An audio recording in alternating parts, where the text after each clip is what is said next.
Who is a player that maybe didn't pop in the spring but has these past couple weeks? Um, I'll say one person that I like on the D line or two people actually, is Toby, because he moved to DN, and Travis Bates. He's new. He's a transfer. Them two on DN. They work hard every day. They make plays every day at practice. We got we make teams. They're one of the high point players almost every day during practice. So, and then them two coming off the edge is really nice and a new addition to the team. So I'll probably say Travis Bates and Toby on Susami. And where do you think you have made the most personal improvement so far? Me, I'll say in my past game, this offseason I've been working on my man, and then with my position, I'm primarily in the post more than other positions. So just my range in the post, and then just see ball, go get ball when it's in the air, and just tracking the ball out when I'm in the post. So yeah, I'll probably say that's where I've improved the most this offseason. What was your first impression of Jordan Riley? Jordan Riley, that's my guy. He's my locker buddy. But, Jordan Riley, practice, one of his good things is he tracks the ball really well when he's at Jack and then on the field. At practice, he doesn't stop his feet when he's in the open field. He runs through tackles. Great open field tackler. He knows how to fit in the box, read the gaps where he needs to go. So he's a really good addition to the team at that Jack position. That's my guy. I like having him on the field. So it's good. And when you have two experienced corners coming back like Keenan and Jacob, does that allow you as safeties to play with any more freedom, or in any way that you haven't in the past? With them being two experienced guys, like you said, it does. And I wouldn't say more free, but they're gonna handle their business when they out there, and when they got their one-on-ones, it's gonna be a lockdown to their side with them knowing what they got to do on the field. And so, yeah, I wouldn't say free, but it's a good plus to having two experienced guys at corner. So, yeah. Have you seen Austin Romaine improve from the end of last year? Austin Romaine, with him being the Mike backer, he's taking a big role because that's a position on the field that you got to communicate with most of the time. And so I like how he comes every day ready to practice, takes leadership at that position, communicates with everybody, telling us what we need to know, if we need to know the call, if we echo in the call, or, like what a Mike backer needs to do. So I'm glad that he's taking that role with some leadership, and I like that about him, yeah. 12 practices in, just from start to where you guys are now, what is this defense doing best? I'll say this defense is doing really good with our defense. I like the way we communicate. We're not just communicating the calls and what we need to communicate, but we're saying tendencies that we might see in the offense, like if the back is scat, we're calling out stuff pre and post snap, whatever it is, you know what I'm saying? And then flying around to the ball, I like the way everybody's finishing at the ball each play, 12 hats at the ball every play.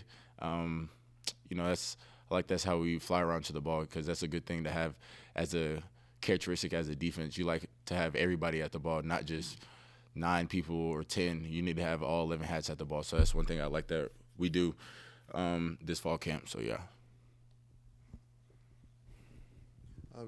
VJ, tell me about you've talked a lot about the defense, and you've seen a lot of offenses across the ball from you in this conference. What are the things that gives you trouble as a defense with the K-State offense? I wouldn't say anything gives us any trouble. We might have a few mess ups as a defense here and there, but I wouldn't say nothing is really giving us any trouble as a defense. Like for example today, nothing was really giving us troubles. We might have somebody miss a gap, fit in the wrong gap or whatever it is, but like I said in your previous question, we have all 11 hats flying to the ball. One mistake might mess up a gap, but if somebody's running to the ball full speed, that's just, if everybody playing fast, it ain't gonna do nothing but help at the end of the day and just help that guy that missed the gap or whatever it is. So I wouldn't say we're not having the offense is giving any trouble. I wouldn't say that, nah. What does the offense do well? With the addition of Dylan Edwards, we got more versatile. We might put him in the slot, might put him to the boundary, might put him on like a slant route or put him in the backfield, give him a little swing pass. I like that addition to the offense. And then we've gotten better. I think most people see Avery as a scrambler, but Avery's gotten really good at throwing that ball. That's one thing I'll give his props. You know how to throw the ball, you know how to sit in the pocket, throw the ball well, you know what I'm saying? If he need to scramble, he going to scramble, and he might be looking to run, but he also can throw the ball on the move, so I like the way they do that. Yeah, you came in with Jacob. I was wondering where have you seen the greatest growth from him? I'll say the biggest growth with Jacob. I just say overall, Jacob's a really good man player. He's good in zones. He knows how to cover ground if he's ever in the post or whatever.